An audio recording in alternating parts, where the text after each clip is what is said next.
비유 시리즈 17번째 시간입니다. 불의한 재판장 비유에 대한 말씀입니다. 오늘 예수님이 이 비유를 하신 이유는 기도에 대해서 말씀하시기 위해서 이 비유를 하셨습니다. 우리도 교회 다니는 분들도 성도들도 다 기도하지만 특별히 유대인들은 당시에 참 기도를 많이 했습니다. 우리가 사도행전에 보면 베드로가 정한 기도 시간에 이런 말이 있어요. 그러니까 이 사람들은 매일같이 시간을 정해놓고 기도를 합니다. 우리도 새벽 기도에 오잖아요. 그래서 새벽 기도에도 하고 또 개인적으로 시간을 정해놓고 기도하는데 아예 이 사람들은 마치 율법처럼 기도를 정해놓고 합니다. 하루에 3번씩, 또 어쩔 때는 5번씩 매일같이 그렇게 기도를 해요. 그래서 누구보다 이들은 기도를 많이 하고 또 잘하는 사람들이에요. 그런데 예수님께서 지금 이 기도에 대한 비유를 또 하고 계시다 하는 겁니다. 그래서 오늘 이 비유의 말씀 속에는요, 하나님이 기뻐하시는 기도가 뭔가, 또 어떻게 하면 응답받는가에 대한 그런 말씀을 하고 있습니다. 우리가 오늘 이 비유를 통해서 기도의 지혜를 얻고 또 기도의 은혜를 누리는 복된 시간이 될 수 있기를 바랍니다. 아멘. 1절 말씀을 우리 다시 한번 보겠습니다. 오늘 1절이 이렇게 시작되죠. 예수께서 그들에게 항상 기도하고 낙심하지 말아야 할 것을 비유로 말씀하여 했습니다. 예수님이 지금 이 비유를 왜 하셨는지 1절에 그 이유를 말씀해 주셨어요. 2가지를 말했는데 하나는 항상 기도하고 두 번째는 낙심하지 말아야 할 것. 그 이유 때문에 이 비유를 지금 하신 겁니다. 근데 이 2가지는 이렇게 분리되는 것 같지만 사실 연결이 됩니다. 여러분, 우리가 기도하다 보면 낙심이 될 때가 있죠. 대개 그러니까 기도하는데 빨리 응답이 안 될 때 우리는 낙심을 하게 됩니다. 기도해도 응답도 없네? 이런 낙심이 우리를 찾아오게 되죠. 근데 주님께서는 그런 낙심을 해결하는 방법이 뭐라고 하셨냐? 항상 기도하는 것이라고 지금 말씀하고 있는 겁니다. 여러분, 낙심이 한문으로 보면 떨어질 낙자입니다. 그리고 심은 마음 심자겠죠? 마치 마음에 뭔가가 이렇게 떨어졌다, 가라앉았다, 이런 뜻이 낙심이거든요. 근데 우리가 항상 기도하지 않으면 이처럼 떨어지고 낙심이 된다는 거예요. 여러분, 기도라는 또 말씀이라는 2 날개를 가지고 항상 우리가 하나님 앞에서 날개짓을 해야 됩니다.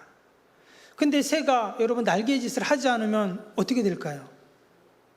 당연히 떨어지죠. 우리 성도들도 늘 말씀과 기도라는 날개짓을 해야 돼요. 안 하면 떨어지게 되어 있습니다. 그래서 지금 예수님이 뭐라 하셨다고요? 항상 기도하고 이렇게 지금 말씀을 하고 있는 것입니다. 근데 우리의 마음이 뭔가로부터 떨어지고 믿음도 떨어지고 신앙도 떨어지고 다 이렇게 떨어지면, 은혜도 떨어지면 뭐가 찾아올까요? 바로 낙심이 또 찾아오게 됩니다. 그래서 주님께서는 항상 기도하고 또 낙심하지 말라 이렇게 말씀하고 계십니다. 저와 여러분이 늘 하나님 앞에서 말씀과 기도의 날개짓을 하면서 더 하늘로 더 비상하는, 절대 떨어지지 마시고 비상하는 저와 여러분이 될 수 있기를 바랍니다. 아멘. 얼굴들이 근데 너무나 이렇게 심각하세요. 저한테 화 안 나셨죠? 너무 심각하세요. 좀 마음 좀 편하게 가지시고 말씀 들으시면 됩니다. 오늘 이 불의한 재판장 비유에 나오는 이 말씀을 보면은요, 한 과부가 나오는데 이 과부는 누구보다 낙심할 조건이 많은 사람이었어요. 왜냐? 첫 번째는 지금 과부였기 때문에 낙심할 수밖에 없습니다. 지금이야 혼자 사시는 분들이 뭐가 문제가 되겠어요? 어떤 분들은 혼자 사니까 속 편하고 좋더라, 이런 분도 계시잖아요. 그런데 예수님 시대에는 이 과부가 참 힘들고 어려운 처지입니다. 그래서 고아, 과부, 나그네, 그들은 이제 사회적 약자라고 성경에는 기록이 되어 있죠. 당시에 자료를 보면은요, 그때의 과부들은 특별한 옷을 입고 다녔답니다. 그러니까 과부들만 입는 옷을 입어야 되는 거예요.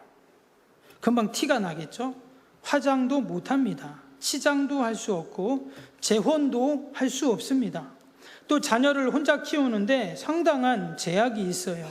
심지어 어떤 자료는요, 우리 자녀가, 그럼 과부인데 자녀가 결혼하려면 이 엄마가 그 결혼할 집에 가서 말 그대로 종살이를 해줘야 돼요. 이런 처지였습니다. 우리가 성경 룻기에 보면 당시에 과부들이 어떠한 처지였는가 알 수 있죠. 남들이 추수를 하면 떨어진 그 이삭을 줍는 그런 처지였다는 거예요. 근데 지금 그런 과부가 사회적으로도 심적으로도 영적으로도 참으로 고통스럽던 그런 시대였어요. 그러니까 낙심할 수밖에 없는 거죠. 또 이 과부는 억울한 일을 당하기 때문에 낙심할 수밖에 없어요. 3절을 봅니다. 그 도시에 한 과부가 있어 자주 그에게 가서 내 원수에 대한 나의 원한을 풀어주소서 하되. 어떤 일인지 정확히는 나오지 않지만 분명히 단순한 다툼이나 손해가 아니었어요. 왜? 원한이라고 했습니다. 그러니까 한이 맺힐 정도로 너무나도 지금 이 사람은 억울한 일을 당한 거예요. 그리고 그것이 한동안 지속이 됐습니다. 그러니까 당연히 낙심할 수밖에 없는 거죠. 이거를 누군가 도움을 줘서 해결해 주면 좋은데 과부는 아무도 도와줄 사람이 없었다 하는 겁니다. 그나마 이 사람이 자신의 이 과부가 자신의 이 낙심할 수밖에 없는 문제를 해결해 줄 사람이 누구냐? 그 도시의 재판장이에요. 근데 오늘 말씀해 보니까 그 재판장은 어떤 사람입니까? 2절을 봅니다. 이르되 어느 도시에 하나님을 두려워하지 않고 사람을 무시하는 한 재판장이 있는데 그랬어요.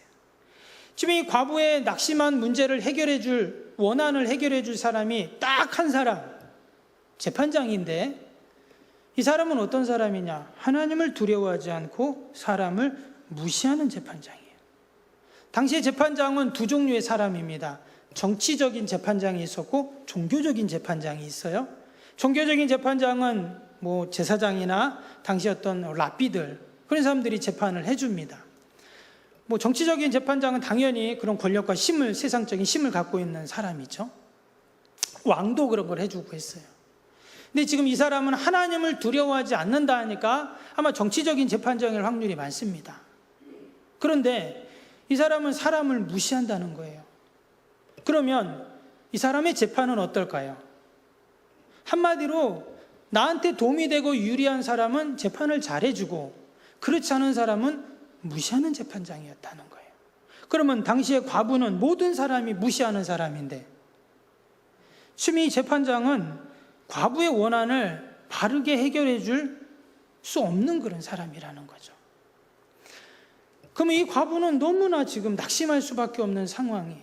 자신의 처지도 또 자신의 원한을 풀어줄 재판장도 다 지금 자신에게는 모든 게 불리한 그런 조건입니다.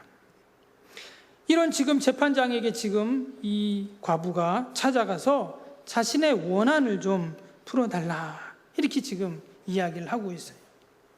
과연 이 과부의 억울함, 낙심함을 여러분 풀어줄 수 있을까요?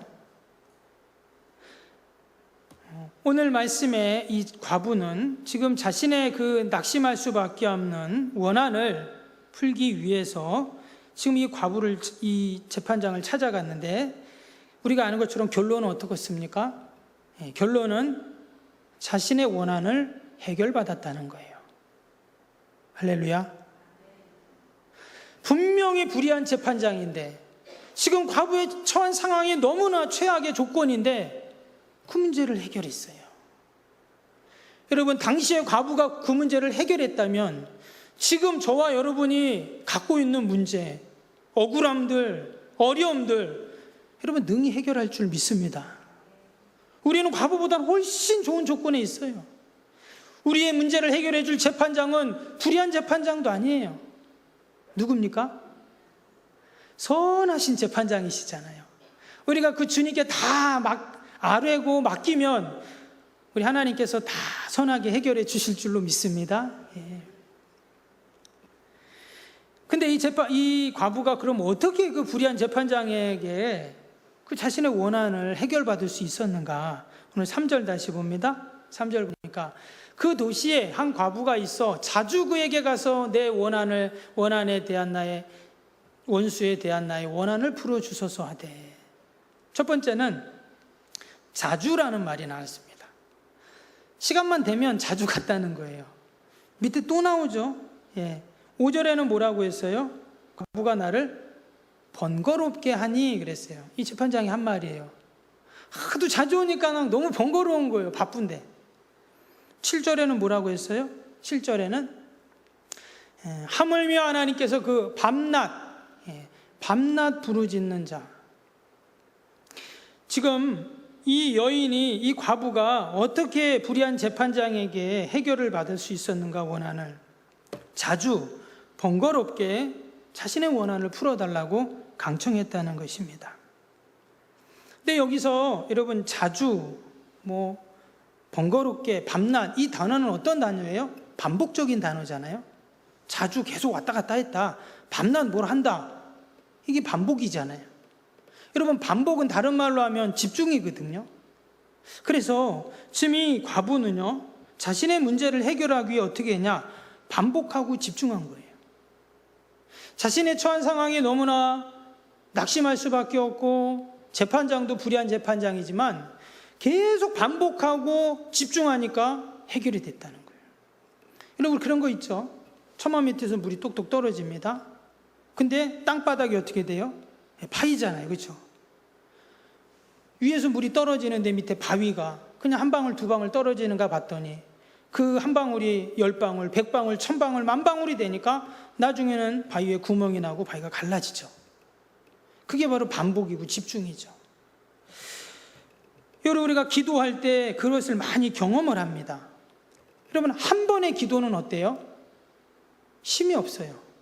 그것은 기도를 해보면 우리가 다 경험하죠. 그런데 집중해서 지속적으로 정말 밤낮 우리가 기도할 때 어떻습니까? 놀라운 기도의 능력을 경험하게 됩니다. 심지어 낙심할 수밖에 없는 상황일지라도 우리가 반복해서 집중해서 기도하면 반드시 이루어지는, 여러분, 응답되는 복이 있을 줄로 믿습니다. 그래서 주님께서 쉬지 말고 기도하라 를 말씀하신 거예요. 지난번에도 말씀드렸지만 쉬지도 못하게 우리를 기도하라고 하시나? 이게 아니라 했죠. 뭐라 했습니까?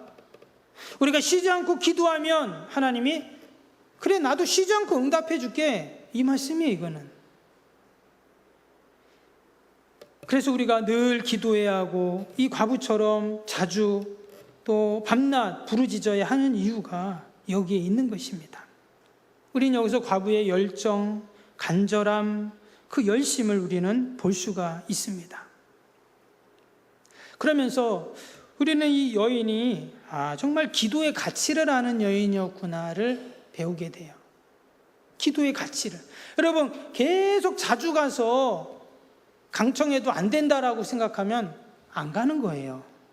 여러분, 우리가 기도하는데 계속 기도하고 자주 기도하고 쉬지 않고 기도하면 뭐가 이루어져. 그래도 이러면 기도를 할 수가 없어요. 근데 분명 하나님이 내가 이렇게 기도하며 응답해 주실 거야. 그 기도의 가치를 생각하고 내가 기도할 때 여러분 이루어진다는 겁니다. 오늘 5절 보세요. 이 과부가 나를 번거롭게 하니 내가 그 원한을 풀어주리라. 그렇지 않으면 늘 와서 나를 괴롭게 하리라 하였느니라. 지금 이 여자는 이 재판장도 생각한 거예요. 내가 이 원한 안 풀어주면 늘 와서 나를 괴롭히길 것 같은 여인인 거예요. 그러니까 이 재판장이 봤을 때 보통 여자가 아니다라는 것을 이제 안 거예요. 그러면 이 과부가 보통 여자가 아닌데 뭐가 보통 여자가 아닐까요? 성질이 막 그런가요? 그런 게 아니라 이 여인은 기도를 보통으로 생각하지 않았다는 거예요. 분명히 내가 이렇게 계속 기도하고 또 기도하고 또 기도하면 반드시 하나님께서 응답해 주실 거야 라는 그 기도의 확신과 믿음을 갖고 그렇게 나아갔던 것입니다. 여러분, 기도의 가치를 모르면 이 여인처럼 기도할 수 없어요. 어떤 사람이 아프리카를 여행하다가 아이들이 구슬치기를 합니다. 근데 보니까 반짝반짝거려요. 그러니까 다이아몬드 원석인 거예요. 이 탐험가가 말합니다. 야, 내가 사탕 한 봉지 줄 테니까 그 구슬 나 줄래? 그 아이들은 아무것도 모르니까 사탕의 그 맛있는 맛에 매료돼서 그냥 다이아몬드 원석을 다 줘버리고 사탕 받아가는 거예요. 여러분, 이는 어리석은 일이죠. 기도의 가치를 모르면 똑같은 일이 발생한다는 거예요. 여러분, 기도가 다이아몬드 원석보다 못합니까? 아니죠. 때문에 기도는 아무나 할 수 있는 것이 아니고 아무나 기도응답을 받는 것이 아니라는 거예요. 우리가 주의 이름을 부를 수 있는 것, 또 우리 성도들에게만 주어진 그 특권이 바로 여러분 기도이고 또 기도의 응답인 줄로 믿습니다.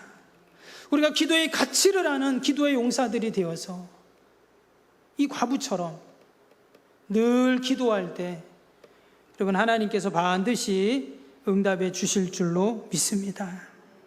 그래서 오늘 마지막 8절을 보겠습니다. 8절에 뭐라고 했습니까? 내가 너희에게 이르노니 속히 그 원한을 풀어 주시리라. 그러나 인자가 올 때 세상에서 믿음을 보겠느냐 하시니라.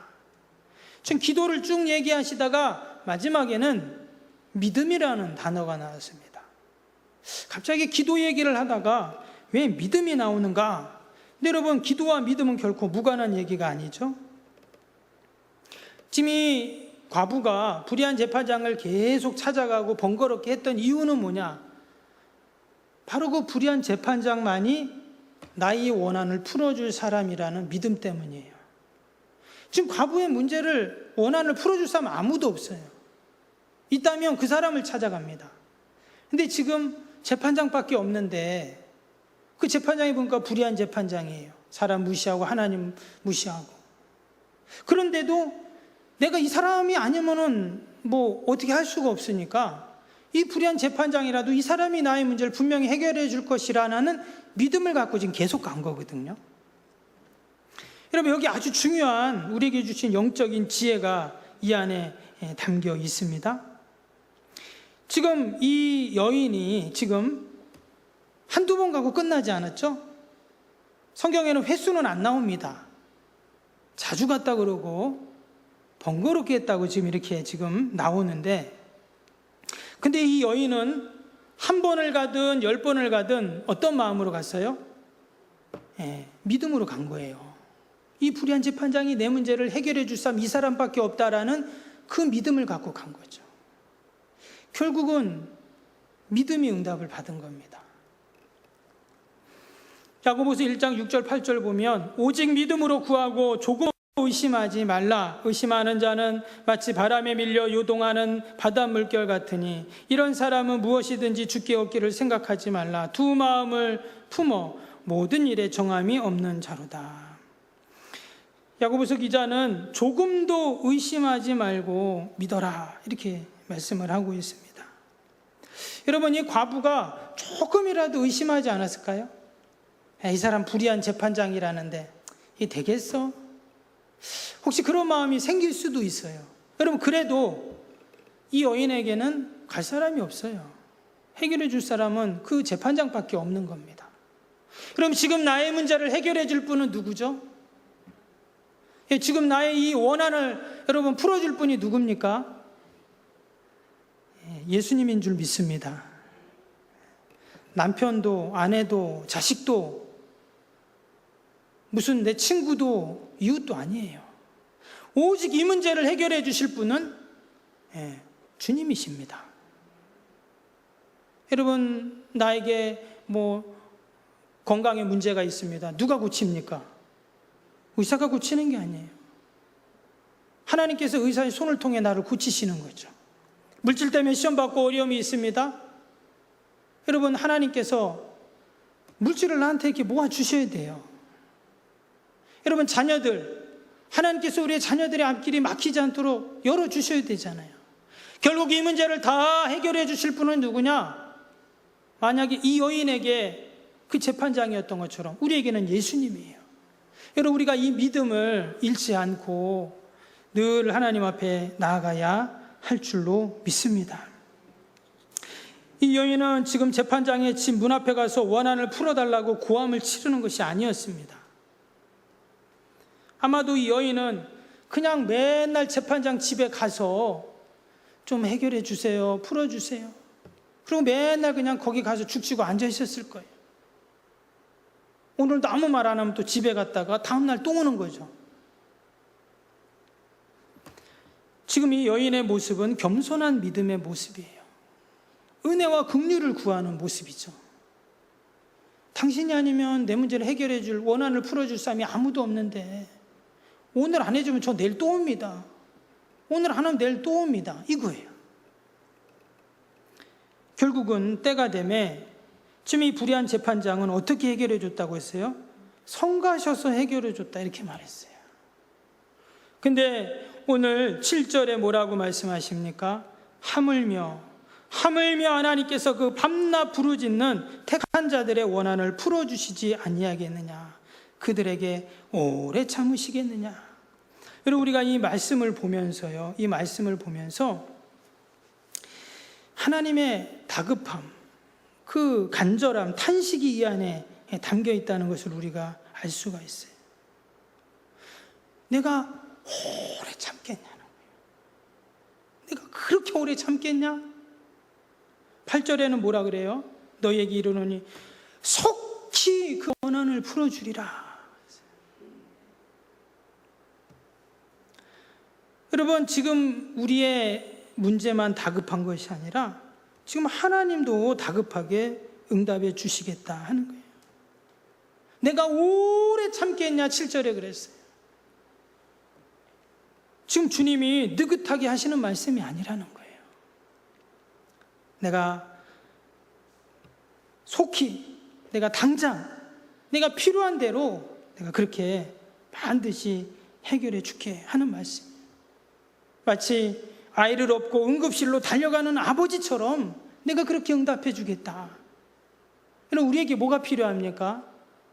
오늘 주님이 마지막 8절에 말씀하신 것처럼 인자가 올 때 세상에서 믿음을 보겠느냐. 우리에게 믿음을 말씀하세요. 저와 여러분 끝까지 믿음으로 기도할 수 있기를 바랍니다.